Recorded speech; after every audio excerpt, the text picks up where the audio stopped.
What's growing on, gardeners? It pains me to say this, but tragedy has struck the garden, and on today's episode I'm going to share with you all exactly what happened and what I can do to pick up the pieces and move forward. If you're new to the channel, please subscribe, hit the bell for notifications, and check out my Amazon store and Spreadshop links in the video description for everything I use in my garden and awesome custom apparel and gear. At the end of last winter, I showed you that I was planting out the rear of my property. This was the last bit of my yard that I had not yet put fruit trees in, and I was so excited to finally be accomplishing that. I planted 2 persimmons, a jujube, a pluery, a pluot, and a pomegranate, and everything was doing well into the summer, and that is when tragedy struck. The first half of our summer was uncharacteristically dry this year, and as a result, everything in my yard and garden was thriving. I was hoping that the relatively dry pattern would last throughout the year, but once August rolled around, everything changed. We got hit by wave after wave of tropical storms,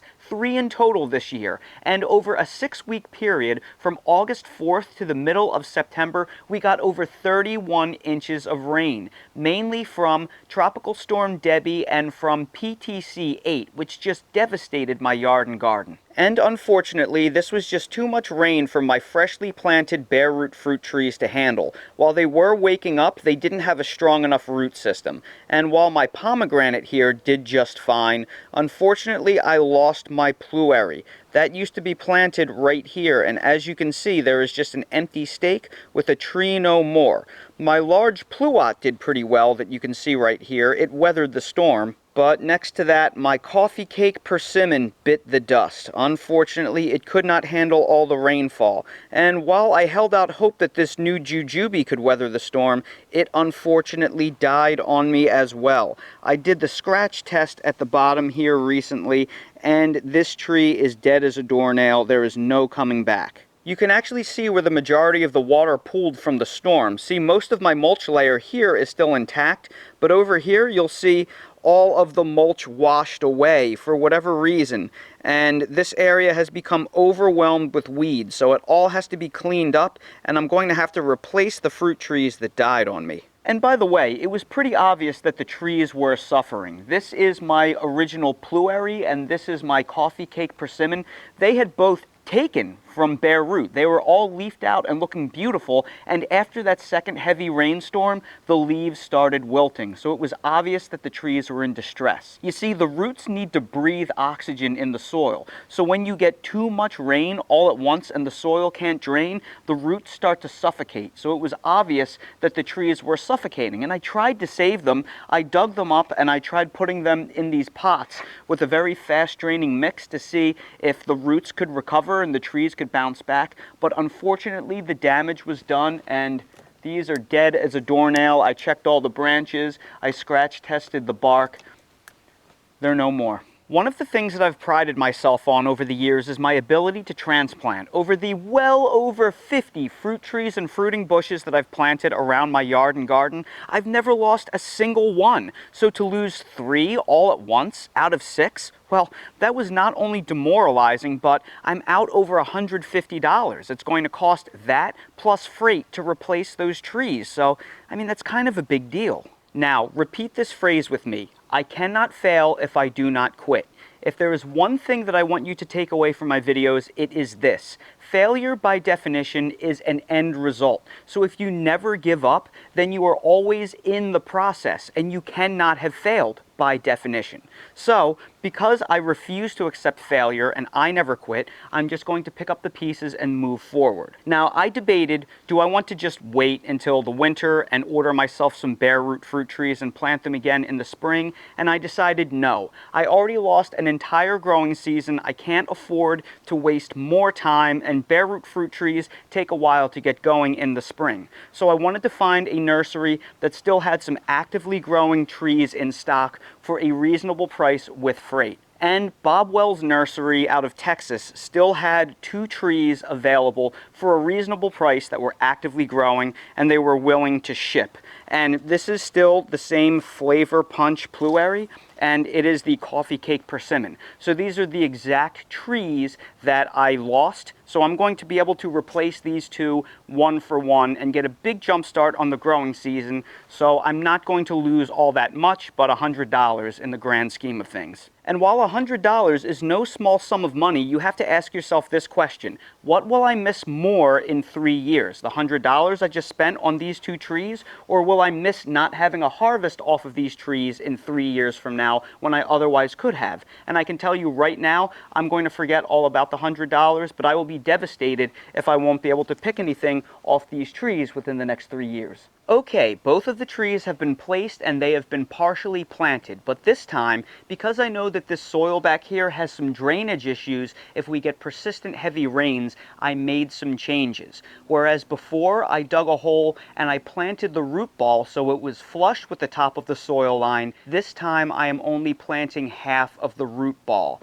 So half the root ball is going to stick protruding above the soil, and I'm going to take some compost and mound that around the tops of the root ball. That way the surface roots will be completely covered and they will have some nice loamy compost to grow through.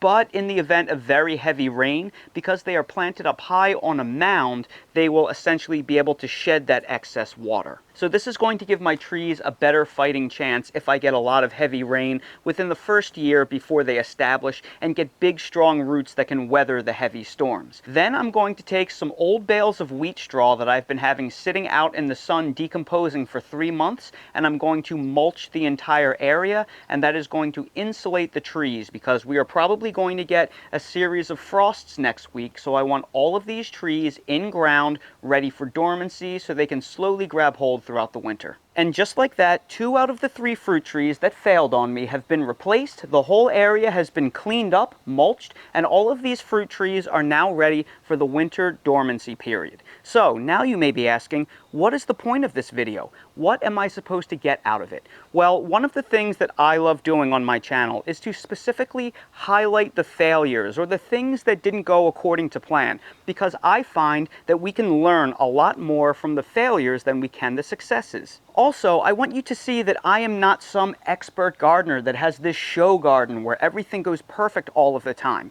Even if I were some kind of expert, which I'm not, it doesn't matter how much experience and knowledge you have, sometimes things do not go according to plan. It doesn't matter if you've been doing this your entire life. Sometimes things fail, trees die, there's bad seasons, and you just need to know that. So when you make mistakes or things don't go according to plan, you are not alone. In fact, take these failures or these mistakes as a learning experience. Learn from them, grow, and you'll only get better over time. The other thing I want you to take away from this video is that sometimes things just go wrong beyond your control. Not everything goes wrong in the garden because of a mistake you made. Sometimes you can do every single thing right and things just don't work out. I didn't make any mistakes when planting these trees. It was just a really bad summer for me where we just got line after line of tropical systems and the trees just couldn't take it. Had we had a more typical summer, they would have established just fine,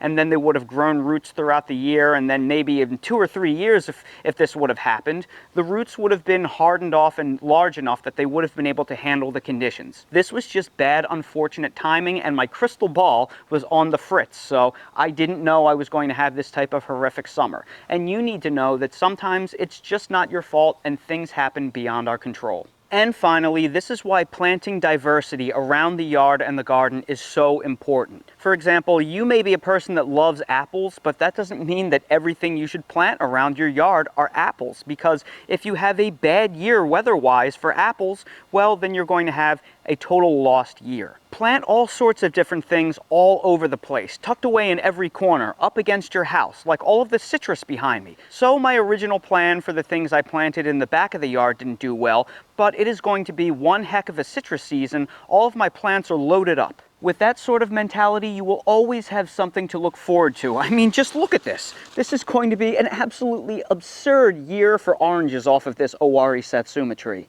Same thing with this Giambo Asian persimmon tree. Say I had a bad citrus year and my trees are bare. Well, I have another fruit tree right here that is just overwhelmed with huge harvests. In fact, a bunch of these are ripe, and I need to pick these before they spoil on the tree. And then sometimes, well, actually most years, you'll have a fantastic year with both trees. So in my case, I'm going to have awesome lemons, awesome oranges, and awesome persimmons all at the same time. But the reason why you plant the diversity is, in case something fails, you still have something to look forward to. Don't put all of your eggs in one basket where if that one tree or that one species doesn't pan out, it ruins your whole year and everything you worked for. So by adopting this type of mentality and having a plan like this, it becomes literally impossible to fail. And while even though bad things may happen during a season, it will be impossible to have a bad year because many things will always do well no matter what happens. I mean, here we are on November 16th, and I'm not only harvesting perfect persimmons, but I'm still picking tomatoes from my garden. I'm still picking sweet and hot peppers. So although I may have had a few trees fail on me, overwhelmingly the year has been a success. And that is the type of mentality and plan that I want all of you to adopt. So everybody, I sure hope you found this video helpful. If you did, please make sure to hit that like button, subscribe to the channel, and please ring that notification bell so you're notified when I release more videos like these. If you're curious about any of the products that I use in real life in my yard and garden, they are all linked down below in my Amazon storefront in the video description. So expand the video description, click on the Amazon link, and you'll see everything I use in real life. And while you're down there, please check out my spread shop for custom merch if you want to support the channel. Thank you all so much for watching, and I hope to see all of you again on the next video. We're going for a walk with the candy inspector. Yeah, it's kind of cold out tonight. I didn't have a turkey inspector hoodie, so we had to go with candy inspector. It's the closest seasonal thing we have, right buddy? But that's okay, candy or turkey, you'll sniff and pee on everything, won't you? Oh, it's a beautiful night, but it is going to be chilly. It's going to be really cold. We're probably going to get our first frost tonight, buddy.